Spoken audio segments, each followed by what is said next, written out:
আসসালামু আলাইকুম, good morning everyone. চলে এসেছি আবার নতুন একটি ব্লগ নিয়ে। তো গেস আজকে আমরা কোথায় এসেছি? তো আজকে আমাদের যে প্ল্যানটা ছিল, আমরা চলে এসেছি সুন্দরবনে। তো আমরা সুন্দরবনে একটা রিসোর্টে থাকবো। রিসোর্ট থেকে আমাদের প্যাকেজ করা আছে, তারা আমাদের হারবাড়িয়া, করমজল সহ আরো কিছু প্লেস আমাদের ঘুরিয়ে দেখাবে।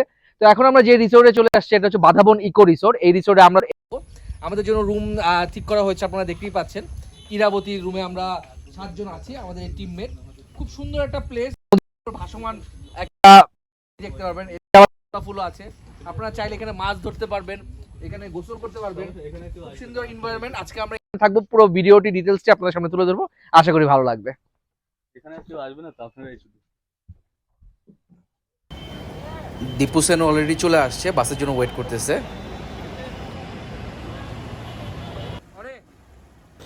আমাদের বাস আসতে একটু লেট হলো, আমরা 1টার দিকে বাসে উঠলাম আমাদের ফুল 7 জন টিমমেট নিয়ে।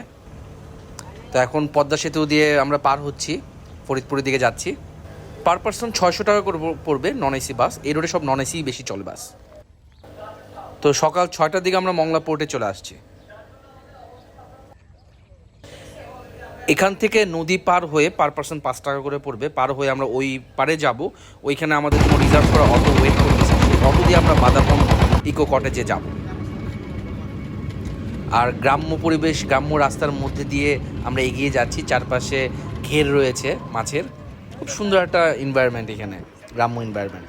এবং সামনেই জেলেপল্লী আছে। আমরা চলে এসেছি বাদাবন ইকো কটেজে। আজকে সারাটা দিন আমরা এখানেই থাকবো, এখানেই ঘুরবো, যা আছে আশেপাশে যা আছে তাই দেখবো। তো আমরা ঢোকার সাথে সাথে দেখলাম খুব ছিমছাম ছোট্ট একটি রিসোর্ট। আমাদেরকে ওয়েলকাম ড্রিঙ্কস দেওয়া হলো। রিসোর্ট ওনার লিটন ভাই খুবই ভালো মনের মানুষ এবং খুবই হেল্পফুল। আমাদের রুমগুলো আমরা বুঝে নিচ্ছি। এই হচ্ছে আমাদের রুম। এখানে মোটামুটি আজকে আমরা 4 জন থাকবো এবং পাশের রুমে আরো 3 জন থাকবো। ছিমছাম ছোটখাটো রুম, ফ্যানও আছে, চার্জিং পয়েন্ট সবই আছে। এই হচ্ছে ব্যালকনি, খুব সুন্দর বসার একটা সেটিং রাখছে এই জায়গায়। আপনারা এখানে বসে এই দৃশ্যটি দেখ। তো গাইজ, আপনারা দেখতেই পাচ্ছেন বাধাবন ইকো রিসোর্টটি বা কটেজটি খুব সুন্দর, ছিমছাম, নিট অ্যান্ড ক্লিন। এখানে কিন্তু যেখানে সেখানে ময়লা ফেলা যাবে না, এটা ফার্স্টে আমাদের বলা হয়েছিল। আর এইখানে যে প্যাকেজটি আমরা নিয়েছিলাম এটা হচ্ছে 4000 টাকা করে। আপনারা মংলা থেকে আপনাদের রিসিভ করে ঘাট থেকে তারা রিসোর্টে নিয়ে আসবে। রিসোর্টে 3 বেলা খাবার, 4 বেলা পরের দিনও 2 বেলা খাবার আছে।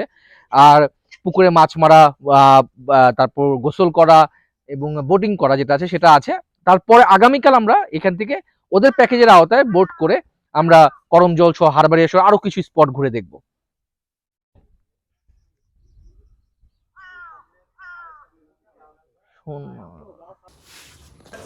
সকালের খাবার পরিবেশন করা হলো, গরম গরম খিচুড়ি, আচার, ভর্তা এবং ডিম ভাজি, সালাদ তো আছে। আমরা বাধাবন ইকো রিসোর্টের ওনার লিটন ভাইয়ের সাথে কথা বলবো। খুব সুন্দর একটা রিসোর্ট তারা বানাইছে, দেখে খুব ভালো লাগলো। তো লিটন ভাই কেমন আছেন? জি আলহামদুলিল্লাহ ভাই, ভালো আছেন আপনি? আলহামদুলিল্লাহ ভাই। ভাই আপনার নাম্বারটা যদি একটু দিতেন আমাদের অডিয়েন্সদের, গাইজদের। 01736331515। আচ্ছা লিটন ভাই, আমাদের ভিডিও দেখে যদি আসে অবশ্যই একটু ডিসকাউন্টের ব্যবস্থা করে দিন। অবশ্যই থাকবে। এখানে হচ্ছে আমি বনজীবীদের বিকল্প কর্মসংস্থান হিসেবে কাজ করতেছি। আমি এখানে উদ্যোক্তা হিসেবে কাজ করতেছি, যেখানে হচ্ছে আমার এর সাথে প্রায় 30 থেকে 40টা ফ্যামিলি ইনক্লুড, যারা হচ্ছে একসময় বনে কাজ করতো, তাদেরকে বিকল্প কর্মসংস্থান দেওয়ার জন্যই আমার এই উদ্যোগ। যেখানে হচ্ছে আপনারা আসবেন, তাদেরকে সহযোগিতা হবে। হ্যাঁ হ্যাঁ হ্যাঁ, বিকল্প না কর্মসংস্থান খুব এটাই আমার। খুব ভালো উদ্যোগ ভাই, ঠিক আছে, থ্যাংক ইউ।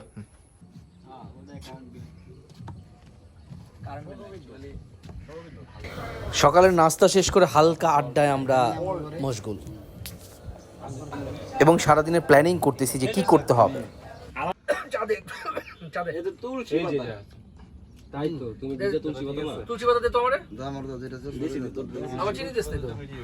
আরে ভাই নিয়ে নেন না, তার যা যা লাগে।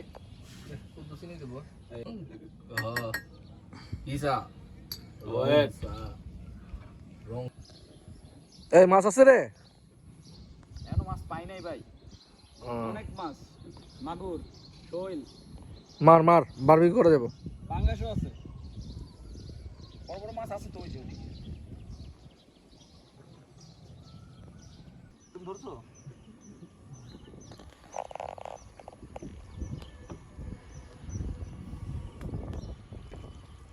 এখন একটু বোট রাইড করতেছি, ওই পাশে মাছ মারতেছে,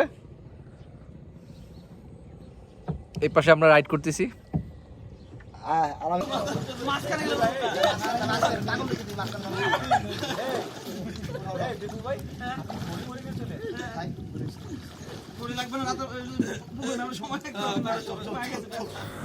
ছোট্ট একটা বোটে সবার উঠার কম্পিটিশন, কে কে উঠতে পারে এবং মাঝখানে যেতে পারে এই বোট দিয়ে।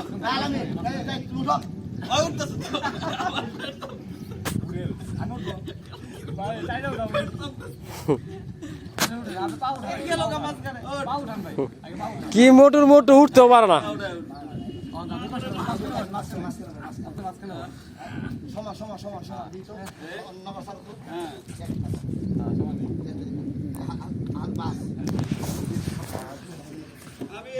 এই মাছগুলো আমরা বড়শি দিয়ে মেরেছি, আজকে রাতে বারবিকিউ করব। আর আমাদের লাঞ্চ অলরেডি চলে আসছে, এখন আমরা লাঞ্চ সেরে তারপর কিছুক্ষণ রেস্ট নিয়ে তারপর বেরিয়ে পড়ব। এই হচ্ছে আমাদের আইটেম, সবগুলো খাবার অনেক টেস্ট ছিল। বিকালে আমরা আমাদের পাশেই যে সুন্দরবনটা রয়েছে সেই সুন্দরবনে কিছুটা দূর গেলাম নৌকা দিয়ে এবং ঘুরলাম। রাতের ডিনার বারবিকিউ ছিল, ক্র্যাব ছিল, আমাদের যে চিংড়ি মাছ এবং পুঁটি মাছ আমরা বসিয়ে দিয়ে মেরেছি সেটার বারবিকিউ ছিল এবং পরোটা ছিল। এখন আমাদের রাতের আড্ডা চলবে, প্রচণ্ড বাতাস। Good morning Sundarban. তো আমরা একটা সুন্দর দিন পার করলাম, আমরা এই রিসোর্টে থাকলাম এবং বোটিং, ফিশিং, তারপর গোসল করা, সুইমিং এবং সুন্দরবনে হেঁটে সুন্দরবনে কিছুটা কাভার করার চেষ্টা করেছি। রাতের আড্ডা ছিল এই রিসোর্টের ব্যালকনিতে বসে আমাদের আড্ডাগুলো হয়েছে, খুব এনজয় এবং খুব মজা করেছি। তবে আজকে আমাদের মেইন পার্টটুকু শুরু হবে, তো আমরা নাস্তা খেয়ে বেরিয়ে পড়বো। আমরা দুইটা স্পট দেখবো সুন্দরবনে, দুইটা স্পট দেখে আমরা তারপর ব্যাক করব। অলরেডি আমাদের বোট চলে এসেছে, তো আমরা কিছুক্ষণের মধ্যে বেরিয়ে পড়বো এবং আপনাদেরকে দেখাবো। আমরা এখন নাস্তা খাবো। সকালের নাস্তা হচ্ছে খিচুড়ি অলরেডি রেডি হয়ে গেছে। নাস্তা খেয়ে তারপর আমরা সোজা বোটের উদ্দেশ্যে রওনা করবো।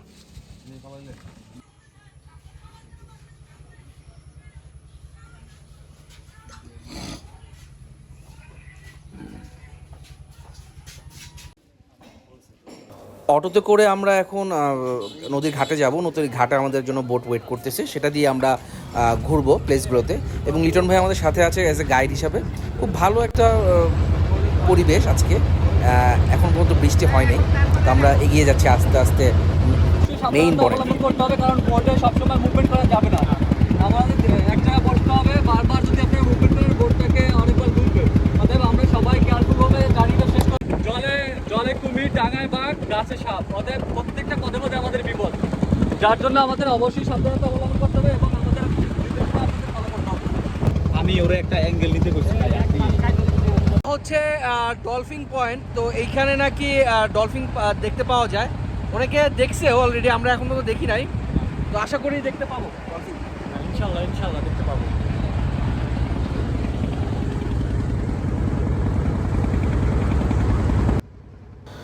ডলফিন কিন্তু আমরা দেখেছি, বাট ক্যামেরা বন্দি করতে পারিনি, এত ফাস্ট তারা মুভ করে যে সহজে ইজি না ক্যামেরাতে ওঠানো। আর বেশি ডলফিন না, খুব কমই ডলফিন আছে, হঠাৎ করে মুভ করে।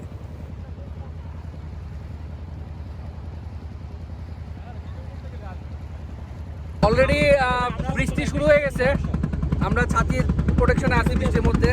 সুন্দরবনে আসলে আপনারা হঠাৎ করে এরকম বৃষ্টি ফেস করতে পারেন, কারণ এখানে এই গরম, এই বৃষ্টি এভাবেই চলতে থাকে।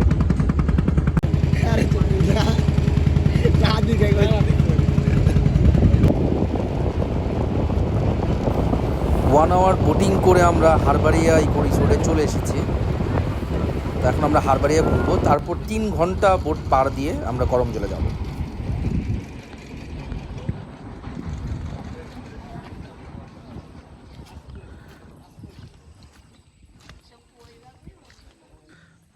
আমরা হারবাড়িয়া চলে আসছি।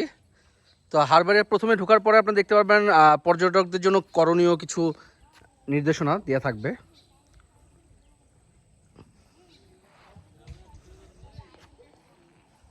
আমাদের বোট থেকে সবাই নামতেছে আস্তে আস্তে। সুন্দরবনে হারবারে আসার জন্য একটু ডিফিকাল্ট আসলে। এইটা একটু বনের ভেতরের সাইডে পড়েছে, এর জন্য আপনাদের বন বিভাগের সহযোগিতা নিয়ে পারমিশন নিয়ে তারপর আসতে হবে, যেটা করমজলে গেলে আপনারা সেটা এত কিছু প্রয়োজন হয় না। বাট হারবারিতে আসলে এই ফর্মালিটিসগুলো ফিল আপ করে তারপর আপনাকে আসতে হবে এবং অনেক টাকাও দিতে হয়। এখানে বোট থামাইছে, সেখানে একটা চার্জ আছে, এই আর কি। আমরা আস্তে আস্তে বনের গভীরের দিকে এগিয়ে যাচ্ছি আমাদের ট্রেইলের পথে। বাকি সব ফর্মালিটিস লিটন ভাই কমপ্লিট করেছে, কিভাবে বনে যেতে হবে। এটা এখানে একমাত্র মিঠা পানির পুকুর। আচ্ছা, আমরা যে স্থানে আছি এটা হচ্ছে হারবাড়িয়া ইকোট্যুরিজম সেন্টার। এখানে হচ্ছে এই দেখতে পাচ্ছেন, এটা হচ্ছে মিষ্টি পানির পুকুর। এখানে হচ্ছে সবসময় হচ্ছে এই পানি খাওয়ার জন্য বিভিন্ন বন্যপ্রাণী এখানে আসে। বিশেষ করে হরিণ যখন আসে তখন হচ্ছে বাঘ তাকে অ্যাটাক করার জন্য সুবিধা হয়। তো সেই ক্ষেত্রে হচ্ছে এই যে কর্নারটা দেখতেছেন, এটা হচ্ছে বাঘের ডাইনিং স্পেস বলা হয়। ওইখানে হচ্ছে যখন হরিণ আসে তখন ধরে নিয়ে ওই কর্নারে হচ্ছে খায়। এখানে অলওয়েজ বাঘ থাকে, যার জন্য হচ্ছে আমরা সবাই সাবধানতা অবলম্বন করব। তার কারণ হচ্ছে এখানে খুবই একটা ডেঞ্জারাস পয়েন্ট এই হারবাড়িয়া ইকোট্যুরিজম সেন্টার, যেখানে আমাদের অবশ্যই গ্রুপ ওয়াইজ থাকতে হবে। একটা প্রোটেক্টেড এরিয়াতে ঢুকতে গেলে হচ্ছে আপনাদের অবশ্যই নিয়মকানুন ফলো করতে হবে। আমাদের অবশ্যই সবাইকে গ্রুপ ওয়াইজ থাকতে হবে এবং বেশি উচ্চস্বরে কথা বলা যাবে না, কোনো সবাই একটু মোটামুটি সাইলেন্ট করে থাকতে হবে এবং পরিবেশের। আমরা দেখতে পাচ্ছি হরিণ সুন্দরবনের ভেতরেই আমরা পেয়ে গেলাম। খুব আস্তে আস্তে একটু আগে যাব, শব্দ শুনলে আবার চলে যেতে পারে। অলরেডি দুই একজন নোট করছেও। আসলে এইভাবে ওপেন প্লেসে হরিণ দেখা, ওই উপরে বাদরও দেখতে পাচ্ছেন।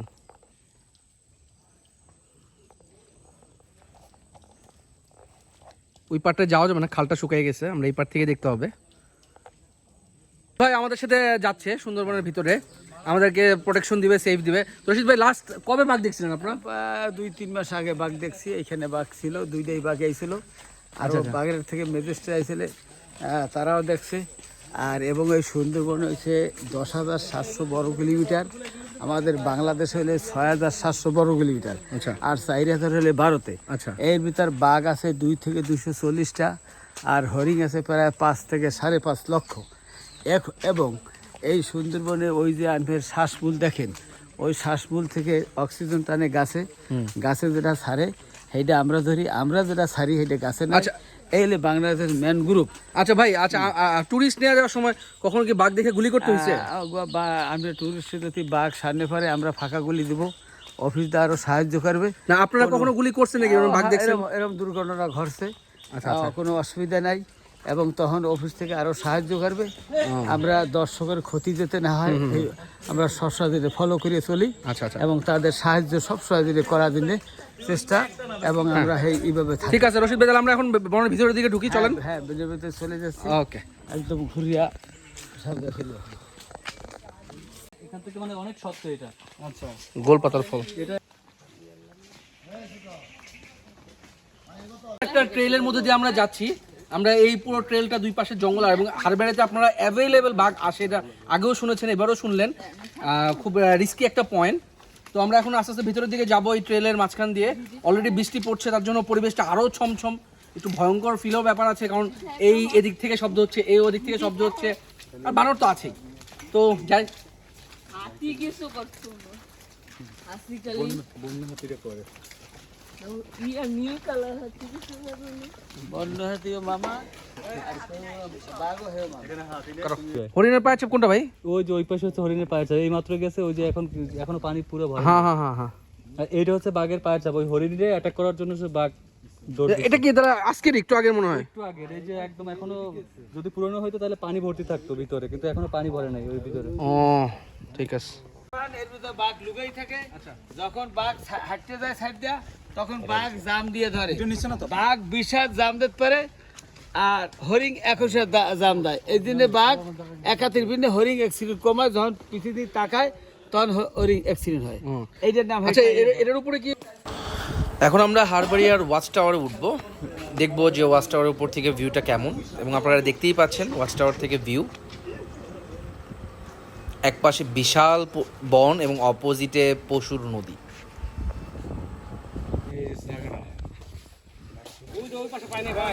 ফেরার পথে আমরা এক ঝাঁক বানরের দল দেখতে পেলাম। আমরা অনেক লাকি, এবং তাদেরকে কিছু বিস্কুট খাওয়ালাম। বাট এই বানরগুলো কিন্তু খুবই ডেঞ্জারাস, আপনি যদি তাদেরকে বিরক্ত করেন তারা সাথে সাথে আপনাকে অ্যাটাক করবে। এবং বানরের লিডার দেখতে পাচ্ছেন, এই হচ্ছে বানরদের লিডার, সে খুবই ডেঞ্জারাস, 2 বার আমাদের দৌড়ানি দিছে। কিছুক্ষণ আমরা ক্যানেল ক্রুজিং করব, ক্যানেলের ভেতরে ঢোকার চেষ্টা করব। আমরা কিন্তু ক্যানেলে কুমিরও দেখেছি, বাট এগুলো ভিডিওতে আনা ডিফিকাল্ট, হঠাৎ হঠাৎ করে আসে ডলফিনের মতো। আর যেহেতু রোদ নাই, রোদ শুকাতে তো আসবে না, পানিতেই থাকে। বৃষ্টি হচ্ছে অনেক। গরম গরম বিরিয়ানি, একদিকে হালকা বৃষ্টি, অপর দিকে নদী, আর হাতে আছে বিরিয়ানি, আর কি চাই? What in that?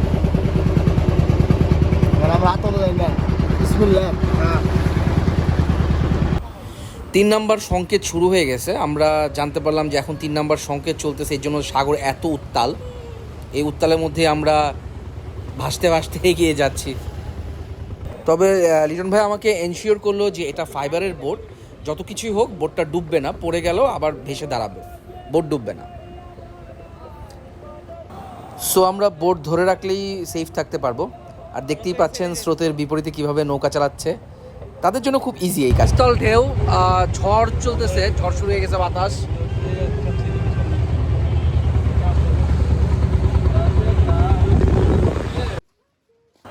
Welcome to Karamjal. প্রথমে আপনারা এই প্লেসটি দেখতে পারবেন করমজলে। এখানে বাঘের পায়ের ছাপ, ফুল সুন্দরবনের একটা মানচিত্র, কুমিরের ডিম, এই ধরনের জিনিসগুলো আছে। সুন্দরবন কিন্তু বিশাল এরিয়া জুড়ে আছে। তা আমরা জাস্ট 2টা স্পট কাভার দিয়েছি। এখন করমজলে আছে এবং হারবাড়িতে গিয়েছিলাম, চাঁদপাই রেঞ্জ থেকে আমরা যাত্রা শুরু করেছি। তো এখানে পুরোটাই বোঝা যায় আপনারা কোথায় আছেন, কই কই যাবেন এই মানচিত্র দেখলে। আর দেখতেই পাচ্ছেন এখানে হরিণকে খাওয়ানো যায়, হরিণগুলো খুব ফ্রেন্ডলি, আপনারা খাবার দিলেই তারা চলে আসবে হাতে খেতে। এই পার্কটি কিন্তু ন্যাচারাল না, যেমন হারবাড়িতে সব কিছুই ন্যাচারাল ছিল, এখানে হরিণ বলেন, কুমির বলেন, সব কিছু আনা হয়েছে দর্শনার্থীদের জন্য। ডাক দিলে এখানে চলে আসে। এদের ডাকার সিস্টেম হচ্ছে ওদের খাবার দিতে হয়, এই জন্য বারবার ডাকলে ওরা যদি আসে প্রতারিত হয়, এই জন্য হচ্ছে টাকা নিষেধ। আমাদের এখানে যে অফিসার আছে উনি হচ্ছে এসে ডাক দিলে একদম এই যে গর্তগুলো না, এখান থেকে উঠে উঠে এই উপরে চলে আসে। আসলে মুরগি দিতে হয়, মুরগি দিলে মুরগি খায় এখানে বসে।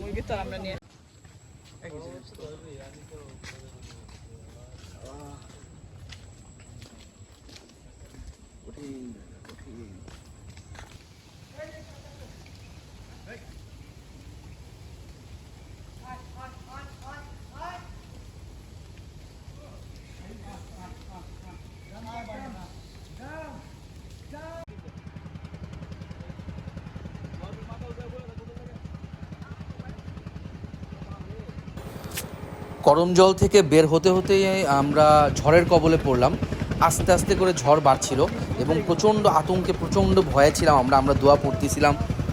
উপরে আমাদের যেই ছাউনিটা ছিল, কাপড় দিয়ে রাখা হয়েছিল, সেটা বাতাসে প্রায় উড়েই চলে যাচ্ছিল। এই অবস্থা, আমরা তাড়াতাড়ি খোলার চেষ্টা করলাম এবং দোয়া পড়তে পড়তে যাচ্ছি। এত ভয়ঙ্কর সিচুয়েশন এর আগে একবার পড়েছিলাম সেন্ট মার্টিনে যেয়ে, আর সেকেন্ড টাইম হচ্ছে এটা। আসলে ভিডিও করা যাচ্ছিল না, ভিডিও করে যে সব তুলে ধরবো সেটাও ডিফিকাল্ট ছিল, তারপর যতটুকু পারি ট্রাই করেছি।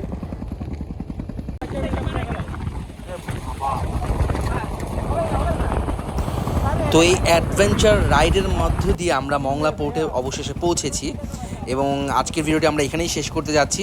সবাই ভালো থাকবেন, সুস্থ থাকবেন এবং লাইক, কমেন্ট, শেয়ার দিয়ে পাশেই থাকবেন। আসসালামু আলাইকুম।